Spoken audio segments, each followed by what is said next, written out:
Ezequiel estava de férias alguns meses atrás. Eu fiquei responsável pelas quartas-feiras. E aí eu fiquei responsável, a gente começou uma série de estudos na carta de Pedro. Esperar jogá-la. E aí então o pastor Ezequiel voltou, e aí eu assumi o trabalho no Igaçaba, a gente acabou parando essa série de mensagens na primeira carta de Pedro. Então nós vamos retomar esse estudo, para que a gente possa concluir a carta. Nós não iremos concluir ainda hoje, mas assim nas próximas oportunidades a gente também vai estar estudando esta carta. Então, o tema da série era a preciosidade da vida cristã, privilégios e desafios de andar com Cristo. Eu sei que todos aqui se lembram do que nós estudamos, do que nós lemos, do que nós aprendemos.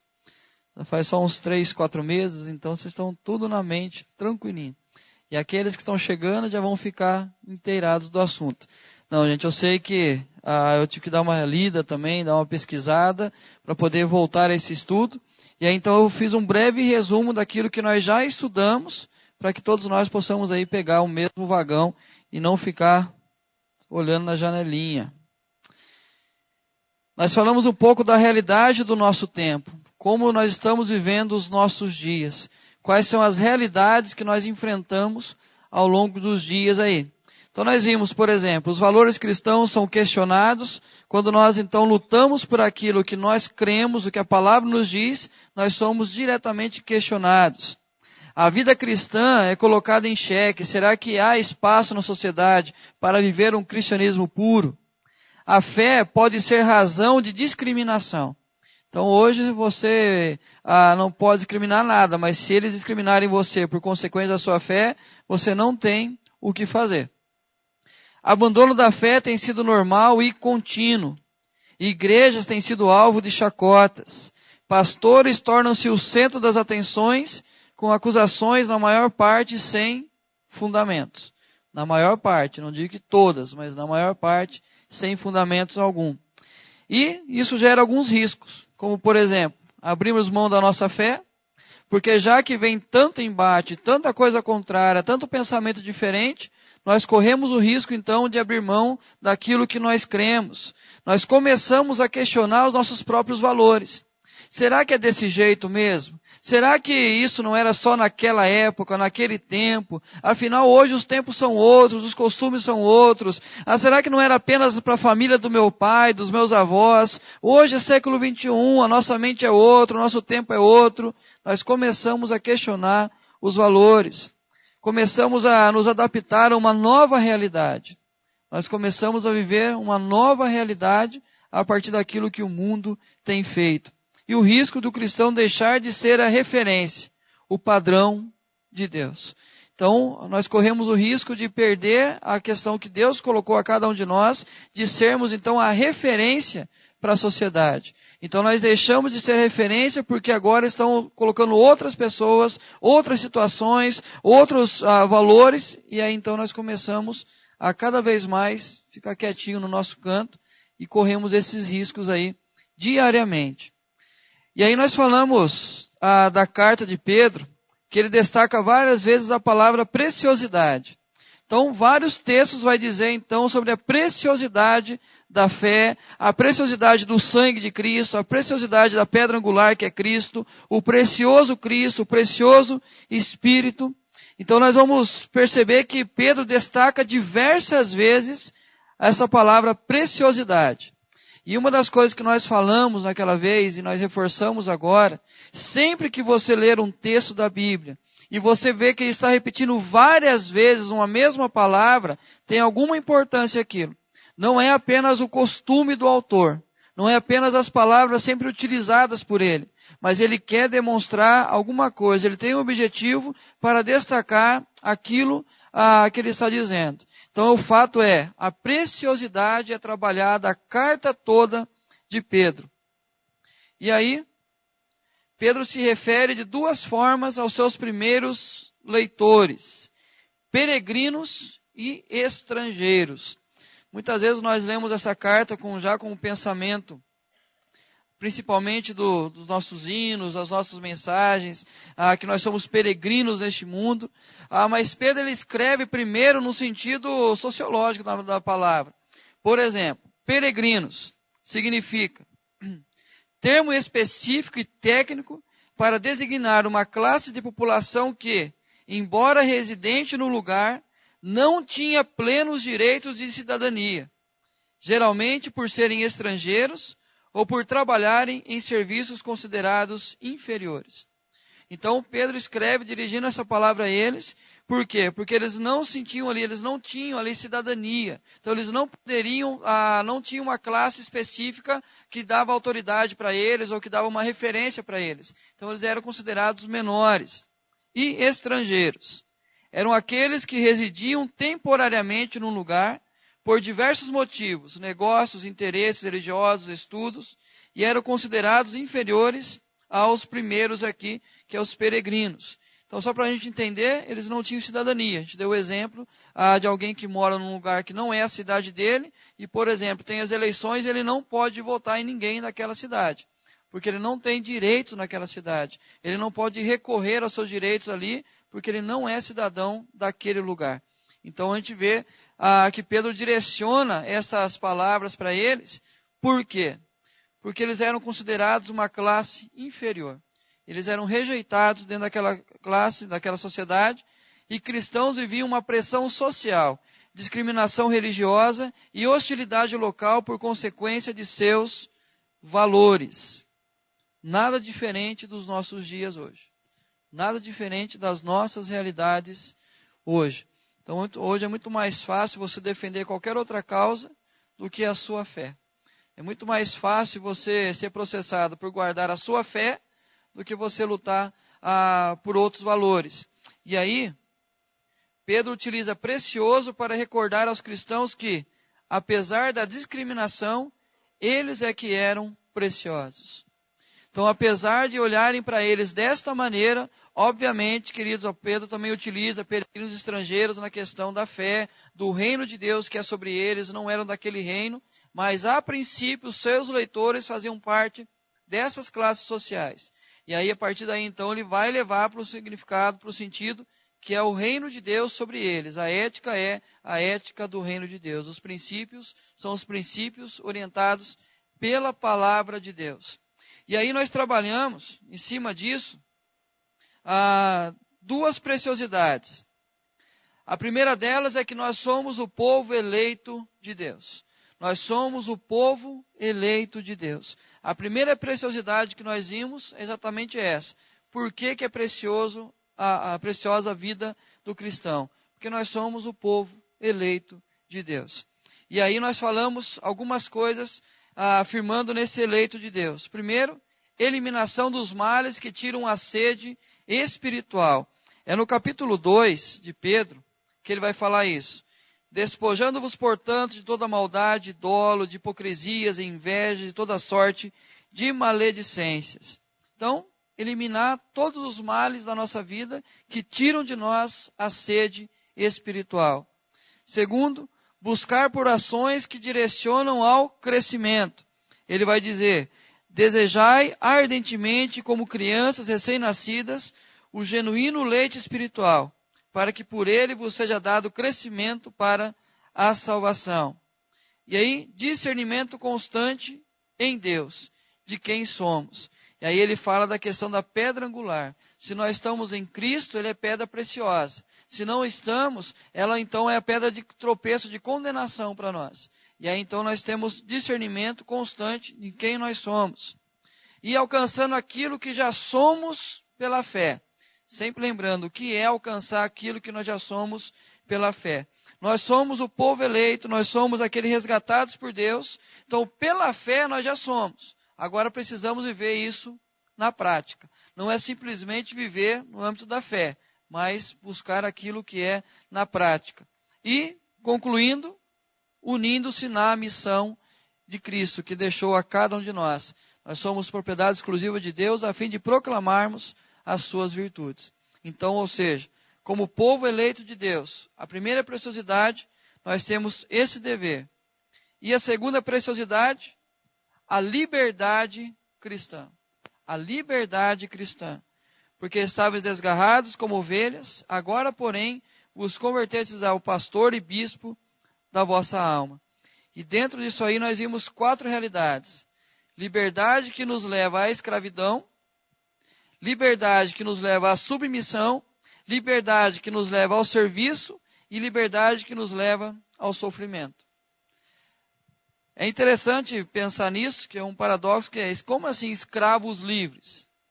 E aí então ele vai deixar claro que nós somos tirados da verdadeira escravidão, que era do pecado, da condenação. Nós não tínhamos a livre vontade, nós não tínhamos a por quê? Porque nós éramos escravos do pecado. Mas agora em Cristo Jesus nós somos libertos.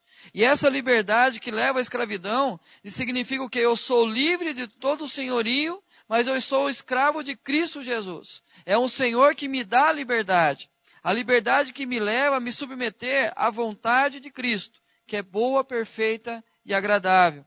A liberdade que nos leva ao serviço, a servir a esse Deus e que nos leva ao sofrimento. E esse sofrimento, a gente vai perceber hoje no texto que a gente vai ler, que é o sofrimento porque nós fazemos coisas boas, por boas ações, que aí então o mundo acaba nos condenando, nos julgando. Então, lembrando que tudo que eu falei agora é só um resumo de todos os estudos que nós tivemos. Então foram 3 ou 4 quartas-feiras, e aí então, um breve resumo. Tem o vídeo no nosso site, na parte de vídeos, mensagens gravadas. Quem entrar no site tem lá o trechinho, se você quiser ver mais tranquilamente. Então, corri para a gente não perder muito tempo com aquilo que nós já vimos. E aí então, terceira preciosidade, a vida cristã é o modelo correto. Abra sua Bíblia em 1 Pedro, capítulo 3. A gente vai ver o modelo correto, que a vida cristã, como preciosidade, é o modelo correto. É interessante pensar nisso, já que era uma classe desprezada, já que eram pessoas que não tinham direitos, Pedro falou, olha, apesar de tudo isso, vocês são a referência. Vocês devem ser um modelo de vida a toda a sociedade. Apesar de nós sermos minoria, nós temos que entender que nós devemos ser a referência para toda a sociedade. E aí, capítulo 3, a gente vai ler até o versículo 7, mas todo o capítulo 3 vai ser citado aí. Então, permaneça com a sua Bíblia aberta. Mulheres, sede vós igualmente submissas ao vosso próprio marido, para que, se ele ainda não obedece à palavra, seja ganho sem palavra alguma, por meio do procedimento de sua esposa, a observar o vosso honesto comportamento, cheio de temor. Não seja o adorno da esposa o que é exterior, como frisado de cabelos, adereços de ouro, aparato de vestuário. Seja, porém, o homem interior, do coração, unido ao incorruptível trajo de um espírito manso e tranquilo, que é de grande valor diante de Deus. Pois foi assim também que a si mesmas se ataviaram outrora as santas mulheres que esperavam em Deus, estando submissas a seu próprio marido, como fazia Sara, que obedeceu a Abraão, chamando-lhe Senhor, da qual vós vos tornastes filhas, praticando o bem e não temendo perturbação alguma. Maridos, vós igualmente vivei a vida comum do lar, com discernimento e tendo consideração para com a vossa mulher, como parte mais frágil, tratai-a com dignidade, porque sois juntamente herdeiros da mesma graça de vida, para que não se interrompam as vossas orações.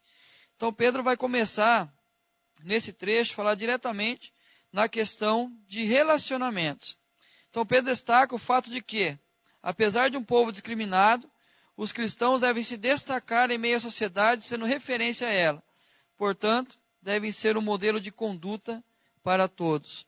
E aí ele vai trabalhar diretamente a questão de relacionamentos. Como que nós, cristãos, precisamos viver os nossos relacionamentos.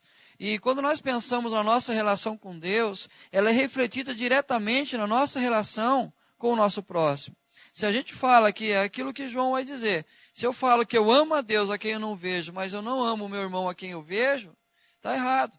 Eu preciso entender que a minha vida com Deus, a entrega a esse Deus, reflete diretamente nos meus relacionamentos. E então as pessoas vão perceber esse Cristo na minha vida a partir do momento que eu me relaciono com outras pessoas. São os meus relacionamentos que vão servir de base para elas, de referência para elas. Então não é simplesmente aquilo que eu falo, aquilo que eu prego, aquilo que eu ensino, aquilo que eu falo que é verdade, mas aquilo que eu vivo na minha realidade. Então quando as pessoas olharem para o meu casamento, é no meu casamento que elas vão ver a referência do que é servir a Cristo. A maneira que eu cuido da minha filha vai ser a referência para eles de como é andar com Cristo. A maneira que eu trato as pessoas no meu dia a dia é a referência de como eu ando com Cristo. Caso contrário, vai ser apenas uma teoria a mais em meio a uma sociedade cheia de teorias que não gera vida em ninguém. E essa era a preocupação de Pedro.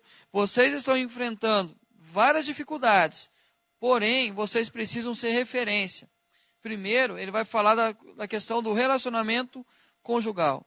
Só para a gente entender, eu vou trazer alguns princípios de como o homem deve viver e como a mulher deve viver. Não apenas na questão da relação conjugal, mas o que é importante para o homem e para a mulher, para demonstrar a sua fé em Cristo Jesus. E aí, a preocupação com a estrutura de um lar saudável. Pedro destaca o fato de uma relação estabelecida em princípios determinados por Deus. E aí ele vai trabalhar a primeira questão, mulheres e homens. Mulheres e homens. Vamos falar primeiro das mulheres. Vamos pegar pesado com as mulheres, depois a gente suaviza com os homens. Ela que resolve tudo. Queridas ou queridas, aqui ele vai dar 4 realidades dessas mulheres, 4 características das mulheres: submissas, íntegras, plenas e referenciais. Quando nós pensamos nessas palavras, as 3 últimas aí são mais fáceis de entender, mas quando pensamos numa sociedade da questão da submissão, fica complicado para a gente pensar, mas como assim mulher submissa? Eu falar nessa realidade. Só para a gente entender aqui a questão da submissão, o que Pedro está falando é que essas mulheres são conscientes da missão que elas têm que cumprir. São mulheres conscientes da missão que é preciso cumprir. Então o homem tem uma missão muito maior do que a da mulher. Ele precisa ser o sacerdote, o cabeça, o responsável pela família. Ele vai apresentar a sua família diante de Deus, não pode deixar que a sua família venha se perder. E ele precisa do auxílio dessa mulher para que ele consiga alcançar os objetivos que Deus colocou sobre a vida dele. Então, quando ele fala da mulher submissa, por exemplo, nesse texto, ele está dizendo daquelas mulheres as quais o marido não servem a Deus. E ele fala, sejam submissas ao seu marido, porque se ele não conhece a Cristo ainda, se ele não obedece à palavra, através do seu procedimento, ele vai conhecer esse Cristo. Ou seja, a mulher submissa nada mais é do que aquela que compreende a sua missão no reino de Cristo, no corpo de Cristo. Que era exatamente através do seu procedimento, demonstrar a missão, de revelar a missão de Cristo e assim conquistar aqueles que ainda não são de Cristo Jesus. Então não tem nada de inferioridade, tanto que a gente vai ver daqui a pouco as palavras que ele utiliza, a relação à mulher, como é a mulher no lar. Ele fala da mulher que é frágil. E lembrando que toda a carta de Pedro, ele escreve com exclusividade àqueles que são mais frágeis. Ou seja, um cuidado especial de Deus em relação àqueles que são menores. Não está dizendo que são fracos no sentido da sua força física ou da sua capacidade. Mas uma questão de sentimentos, a mulher se fere muito mais fácil do que um homem. No sentido de sentimentos. Porque o homem, ele discute, ele briga, ele faz. Amanhã, passou. A mulher guarda os seus sentimentos. E aí, então, a responsabilidade do homem de cuidar dessa mulher, a gente vai ver daqui a pouco. Então, a questão que Pedro está dizendo é mulheres submissas, que elas têm consciência da missão. Ele vai falar dessas mulheres íntegras. O texto continua dizendo assim, não seja o adorno da esposa o que é exterior, como o frisado de cabelos, adereços e aparato do seu vestuário. E aí no versículo 3 ele fala do temor, honesto comportamento, dignas de respeito por seu comportamento. As mulheres cristãs devem ser dignas, honradas pelo seu comportamento. São respeitadas pela maneira que se comportam. E aí quando nós olhamos uma sociedade hoje, a maneira que a mulher, apesar de ela lutar, de ela buscar o seu valor, quando nós pegamos, por exemplo, a maior parte das músicas que falam de mulheres hoje, mostra apenas o desrespeito que tem com as mulheres. Quando você vê as propagandas, a mulher é desrespeitada o tempo todo. Quando você assiste os programas, a mulher é apenas colocada como objeto para atrair, para chamar o ibope. Mais nada do que isso. E aí então as mulheres cada vez mais se preocupam com a sua aparência, demonstrando que através da sua aparência ela vai demonstrar o seu valor. E aí Pedro está dizendo, não, a mulher íntegra é aquela que ela não vai se preocupar com a sua aparência no sentido de ser referência para os outros. Mas através do seu comportamento, essa mulher vai ser respeitada. Essa mulher vai ser valorizada entre as pessoas. Então a preocupação de Pedro é mostrar, mulheres, vocês que servem a Cristo, precisam ser íntegras. Ou seja, o caráter de vocês vai ser aquilo que é referência sobre vocês, não aquilo que vocês tentam passar às outras pessoas. E aí quando nós olhamos a nossa sociedade atual, o que nós mais encontramos é as mulheres tentando alcançar os seus objetivos. Infelizmente, aí agora você liga um rádio, liga a televisão, entra num site, você vê qualquer reportagem, tem a mulher de um ator famoso, um diretor que morreu há algum tempo, agora ela faz de tudo para aparecer na mídia. E aí então, ou seja, através dos seus atributos físicos, ela tenta alcançar um lugar que ela não alcançou a vida toda. E aí então a gente percebe que, infelizmente, cada vez mais as mulheres estão se desvalorizando. Por mais que busquem a valorização, muitas aí acabam corrompendo os bons costumes. Então a mulher cristã, através do seu procedimento, ela vai ser respeitada, ela vai ser honrada. E também plenas. Plenas, ela vai dizer assim, seja, porém, o homem interior do coração unido ao incorruptível trajo de um espírito manso e tranquilo, que é de grande valor diante de Deus. Queridas, plenas, completas, sem sentimento de vazio, porque ela está alimentando o seu homem interior, está alimentando a sua vida espiritual, está fazendo aquilo que é agradável a Deus, e essa mulher é completa, é plena. O que nós mais encontramos hoje, infelizmente, são mulheres vazias. Por quê? Porque não preenche o vazio da sua alma. Tenta apenas maquiar a sua aparência, mas falta esse comprometimento com Deus, que vai fazer dessas mulheres, mulheres completas, plenas, sem as suas carências, sem a necessidade de buscar o conforto, o consolo em tantas outras coisas, mas simplesmente entender que o que é mais importante para ela é aquilo que Provérbios diz, que a mulher, qual que é a mulher que vai ser louvada?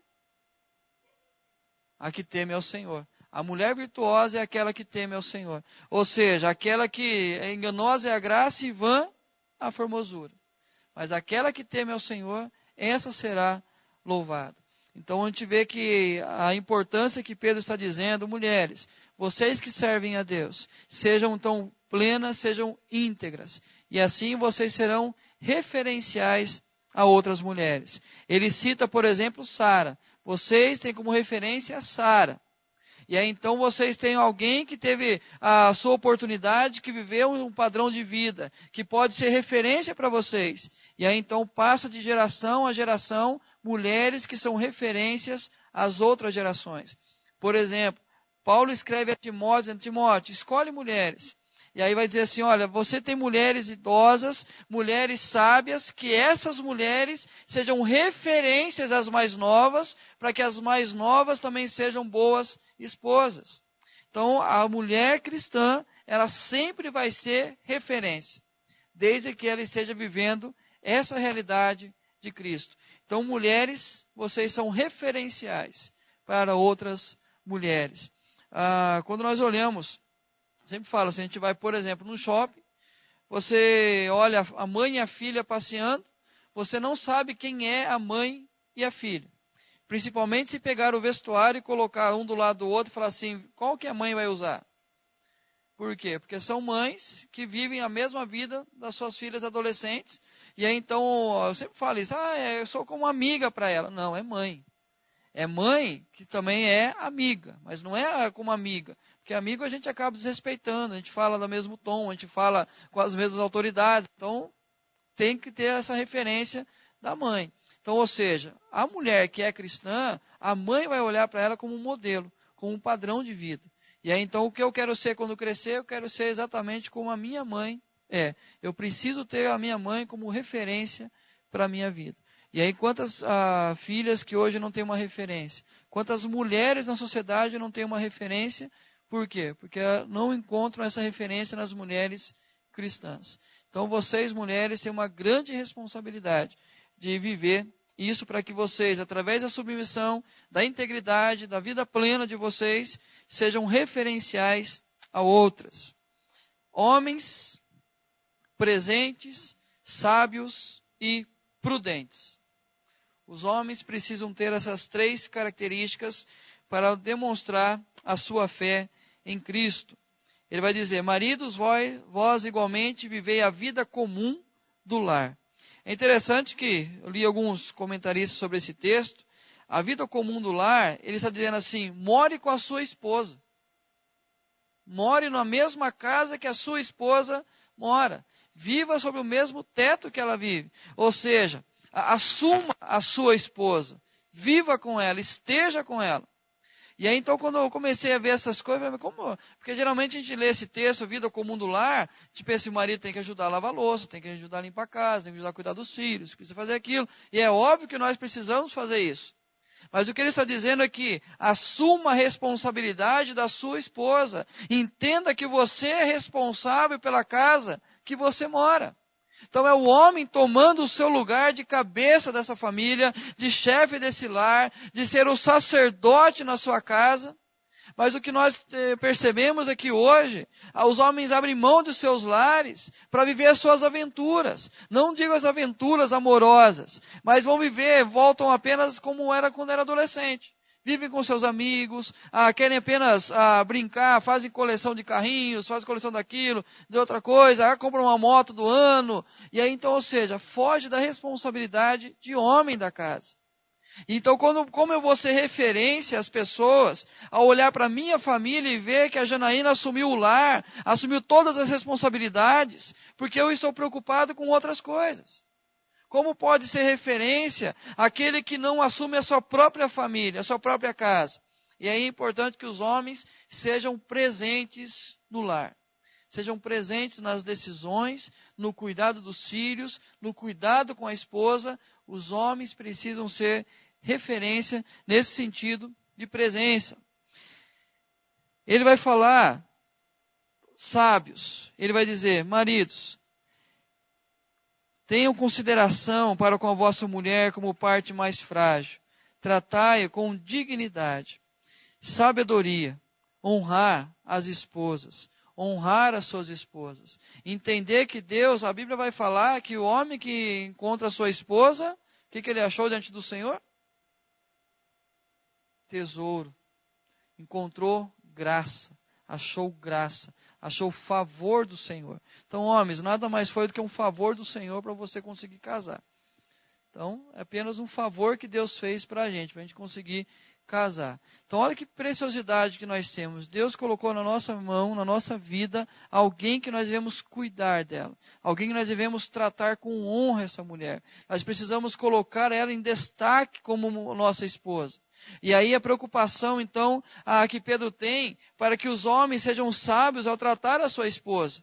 E aí, então, nós precisamos viver essa realidade como homens e prudentes. A mulher é parte mais frágil. Reconhece também que são vasos como suas esposas, mas elas são mais frágeis. Então, ele não está dizendo que o homem é super-homem. Ele está dizendo que ela é apenas o vaso mais frágil do lar. Mas o homem também é um vaso. E pegando o texto de Jeremias, que nós somos comparados a um vaso nas mãos de Deus, a mulher precisa de um cuidado maior, de uma atenção maior, de um trato maior, para quê? Para que essa mulher permaneça na presença de Deus. E é por isso que Deus coloca o homem como sacerdote. Para ele, em todo o tempo, cuidar da vida espiritual da sua esposa. Para que ele tenha atenção para com seus filhos, para que eles não venham desviar do caminho de Deus. Esse é o papel do homem, de buscar, de confortar e de apresentar a sua esposa diante de Deus. E a nossa preocupação, por exemplo, esses dias, a Janaína foi convidada para assumir uma classe de crianças na escola dominical. Falei, Janaína, só pensa numa coisa. Você tem tido muito pouca oportunidade de ouvir a palavra de Deus. Você no domingo, você ou fica responsável por uma classe, o culto das crianças, ou você desce com a Rebeca e acaba ajudando na classe. Você passa a maior parte do tempo lá. Você ouve muito pouca mensagem, a pregação dos domingos à noite. Você nos ajuda nos trabalhos das congregações, e você, quando vai na hora da mensagem, você assume o trabalho com as crianças. Qual foi a minha resposta para ela? Você vai ter que se comprometer ainda mais com a leitura da palavra. Se você quer assumir a sua responsabilidade, quer assumir aquilo que é o seu dom, então assuma um compromisso maior de leitura com a palavra de Deus e meditar mais na palavra de Deus. Por quê? Porque a minha preocupação com ela é a vida espiritual dela. É aquilo que Deus quer fazer na vida dela. Aquilo que Deus tem para falar ao coração dela. Então a preocupação é, você pode assumir, desde que você compreenda a importância de você meditar na palavra de Deus. Então é essa a responsabilidade. Às vezes a gente vê assim, maridos não preocupados com a vida espiritual da sua esposa. Não oram com a sua esposa. Nós estamos trabalhando um tema na classe de jovens casais, que é o ato mais íntimo do casal. Qual é o ato mais íntimo do casal? Aí, a gente faz um texto, que é um casal fictício baseado em fatos reais, e aí dá a entender numa sociedade hoje que o ato mais íntimo é, para o homem, a relação sexual, para a mulher, o diálogo. Não tem nada mais importante que conversar. Mas quando a gente trouxe o estudo e falou que era sobre oração, porque não tem nada mais íntimo num relacionamento do que orar um pelo outro. Do que os dois falarem com Deus, expor a sua real situação. Porque o único lugar que nós somos frágeis é na nossa oração. É o único lugar que nós reconhecemos que precisamos de ajuda, que não conseguimos fazer algo sozinho, que nós precisamos de alguém cuidando de nós, é na nossa oração. E isso fazer com o nosso cônjuge, falando, olha, um homem orando com a sua esposa, dizendo, Senhor, eu não tenho sido capaz de cuidar da minha família. A esposa então fala, olha, ele é fraco. E aí, ou seja, é só nesse lugar que a gente compreende. E o homem precisa entender isso, que ele é um vaso tanto quanto a sua esposa. Porém, ele tem uma responsabilidade de cuidar da vida dela. E é essa referência que ele vai dizer, então, no relacionamento conjugal. As mulheres e os homens. Ele vai continuar, agora não mais no relacionamento conjugal, mas nos relacionamentos fraternais. Ele vai direcionar, então, a vida comum da igreja. No versículo 8 do capítulo 3, ele diz, finalmente, sede todos de igual ânimo, compadecidos, fraternalmente amigos, misericordiosos, humildes, não pagando mal por mal ou injúria por injúria. Antes, pelo contrário, bendizendo, pois, para isso mesmo fossem chamados, a fim de receberdes bênção por herança. Pois quem quer amar a vida e ver dias felizes, refreie a língua do mal e evite que seus lábios falem dolosamente. Aparte-se do mal, pratique o que é bom, busque a paz e empenhe-se por alcançá-la. Porque os olhos do Senhor repousam sobre os justos, e os seus ouvidos estão abertos às suas súplicas. Mas o rosto do Senhor está contra aqueles que praticam males. Pedro agora muda o foco. A preocupação de Pedro agora é que os cristãos convivessem de tal forma uns com os outros, que se tornassem o padrão correto de relacionamento a todas as pessoas. Em meio a uma sociedade que os oprimia, eles deveriam praticar o amor entre eles, demonstrando à sociedade esse estilo de vida. Queridos, o que Pedro vai dizer agora é, igreja, vocês precisam ter um relacionamento diferente do que o mundo tem. Vocês, quando se congregam, quando vocês se unem, vocês precisam viver uma realidade diferente daquela que vocês vivem lá no mundo. Não que nós temos que viver duas vidas, mas no sentido que quando nós nos unimos como igreja, os nossos padrões, a nossa ética, a maneira que nós nos comportamos uns com os outros, é diferente do mundo que é competitivo, o mundo onde as pessoas não se importam umas com as outras, onde as pessoas falam mal uma das outras. Quando a gente vai aos supermercados, você tem 3 grupos lá, você entra, tem 3 funcionários numa mesma prateleira, encosta do lado deles. Você vai ver qual é o assunto que eles estão dizendo. Ou eles estão reclamando da empresa, reclamando do chefe, reclamando da pessoa do setor, reclamando de alguém que colocou coisa que não era para ter colocado. É o tempo todo. É reclamação o tempo todo, é disputa o tempo todo. Você anda pela rua, é discussão, as pessoas não têm paciência. Você encontra alguém caído, as pessoas passam de largo, não se importam com aquela pessoa. E aí, infelizmente, a gente acaba trazendo essa realidade para dentro da igreja. Tem um vídeo, eu ia trazer esse vídeo, mas eu não consegui baixá-lo, está no YouTube. Porta Estreita, é o nome de são vários vídeos que falam da realidade de igreja. Então eles fazem uma certa forma de comédia, mas eles mostram como nós estamos vivendo errado. Por exemplo, eles falam assim, final do culto. É o vídeo, o nome dele, final do culto. Então na porta da igreja o casal olha assim, tchau, irmão, fica com Deus, tá bonito, não sei o que, boa semana. Aí entra, liga o carro, mas tá gordo esse irmão, hein? E aí começa. Aí reclama, aí fala, aí lamenta da palavra, reclama do louvor, fala do irmão que esqueceu não sei o que, fala do filho que está correndo na igreja, está fazendo bagunça. Aí volta até a casa. Aí quando está chegando a casa, a esposa fala assim, e a palavra? Sim, a palavra... Aí reclama que o diácono mudou a senha da internet, ele não consegue ver o Facebook na hora do culto. Aí então ele chega, e a palavra? E a palavra? A palavra. Não prestar atenção na palavra. Então é uma realidade, infelizmente você vê, e é uma maneira que eles estão exortando, estão chamando a nossa atenção. A gente vem para a igreja e sai da igreja e vive a mesma realidade do mundo. Onde você vai no clube e volta reclamando do que foi feito, você vai numa loja e sai reclamando tudo o que aconteceu ali, e a gente não vive uma vida diferente. E aí Pedro está falando assim, olha, vocês precisam viver de maneira diferente, porque o mundo vai olhar o relacionamento de vocês como referência para eles. Se chega alguém e entra na igreja, e não sente a presença de Deus através do meu abraço, através do aconchego que tem a igreja, através da maneira que os irmãos estão louvando a Deus, olha, minha única esperança era Deus, mas isso aqui é tão pior quanto lá o mundo. É tão ruim quanto lá fora.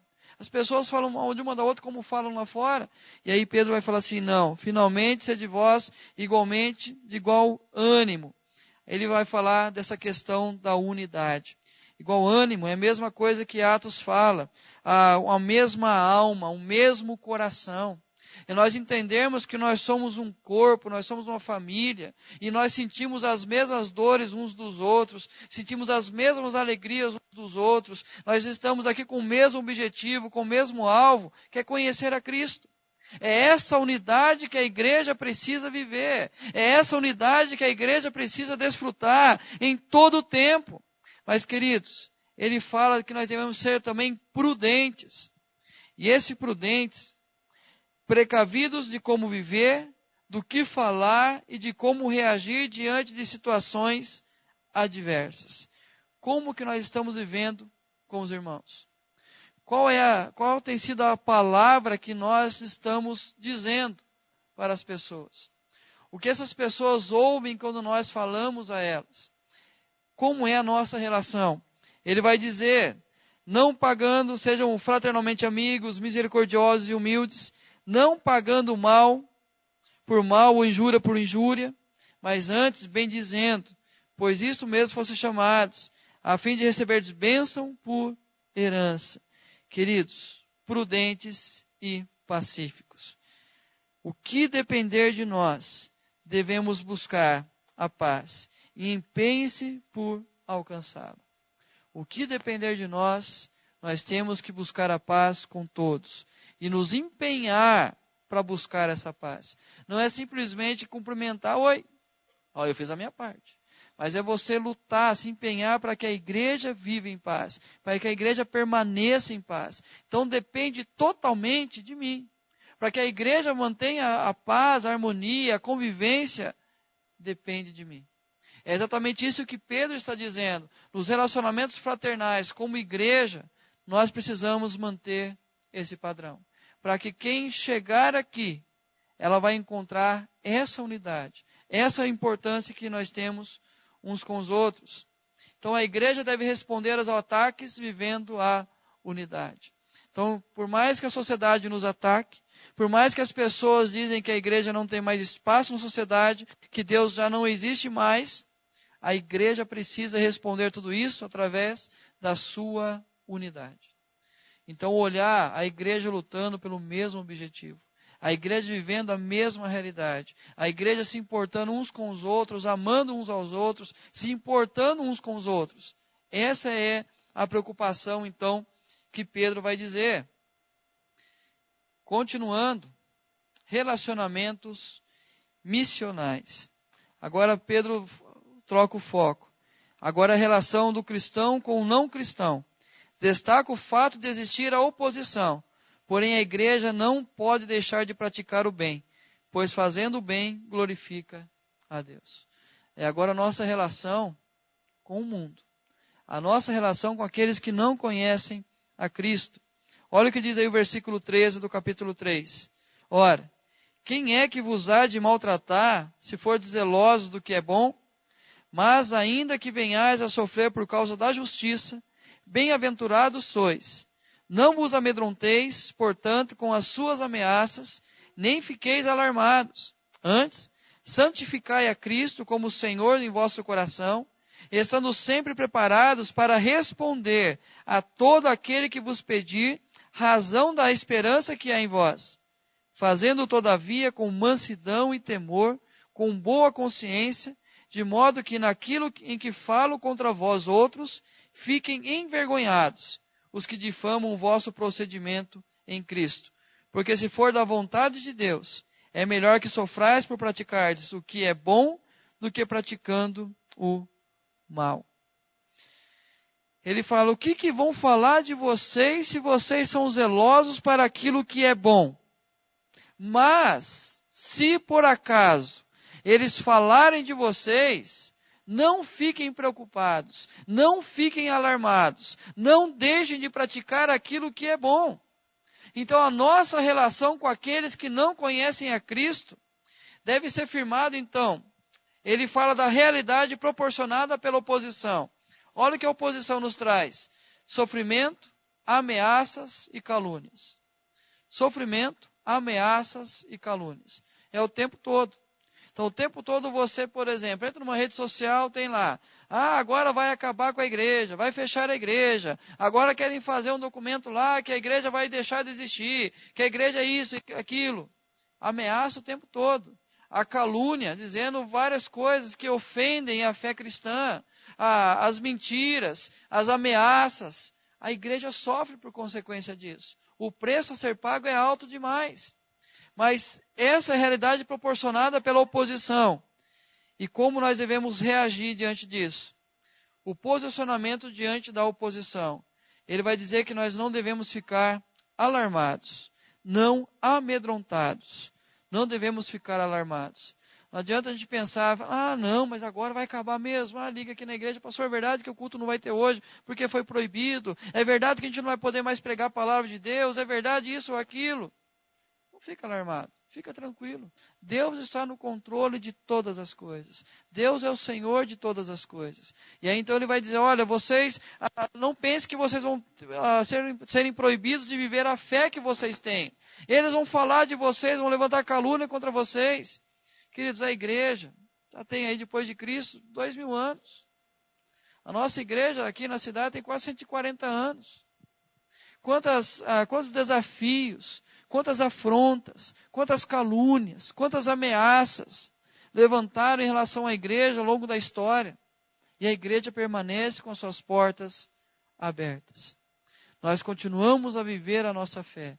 Nós continuamos com liberdade de buscar a presença de Deus. Mesmo em lugares, nós vimos aqui o pastor Mário dizendo, em lugares que a igreja sofre, a igreja é perseguida, a igreja se encontra às escondidas, mas a igreja continua pregando, a igreja continua fazendo a obra, Deus continua levantando pessoas para levar o evangelho, porque as portas do inferno não prevalecem contra a igreja.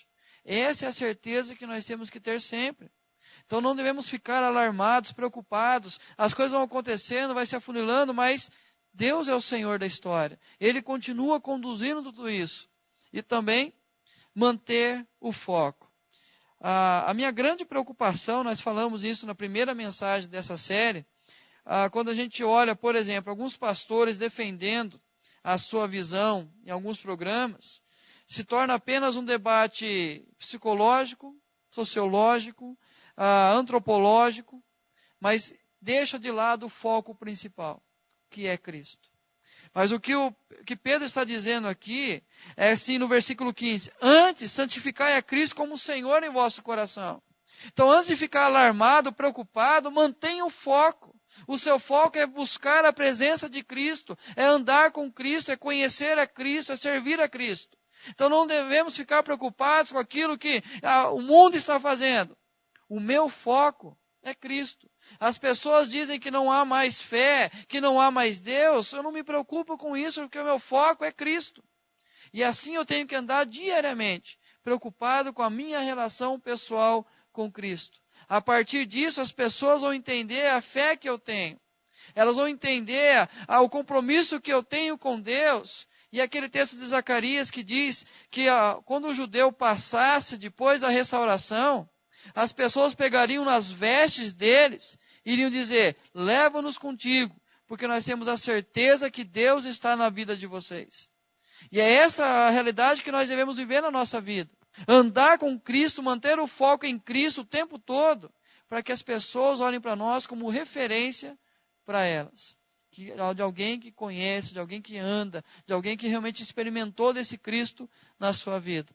E aí, então nós não podemos perder esse foco. Apesar de tudo o que está acontecendo, precisamos manter os nossos olhos firmados em Cristo Jesus e também testemunhar da nossa fé.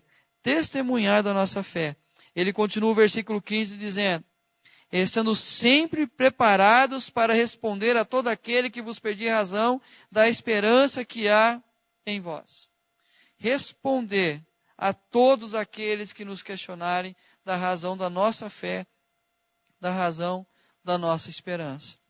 E aí, aquilo que eu falei domingo, nós muitas vezes deixamos de falar porque nós não conhecemos. Nós não sabemos defender o que nós realmente cremos. Nós não sabemos definir o que realmente é a salvação, o que é que Cristo fez por nós, por que nós estamos andando com esse Cristo, por que nós focamos nesse Cristo. Então as pessoas vão levantar questionamentos diariamente para a gente. Mas nós precisamos responder a todas elas. Por que nós cremos? Qual que é a razão da nossa esperança? O mundo está perdido e você está andando de maneira diferente. Por quê? Por causa disso, disso e disso. E aí nós precisamos testemunhar da nossa fé. E praticar o bem. A prática do bem.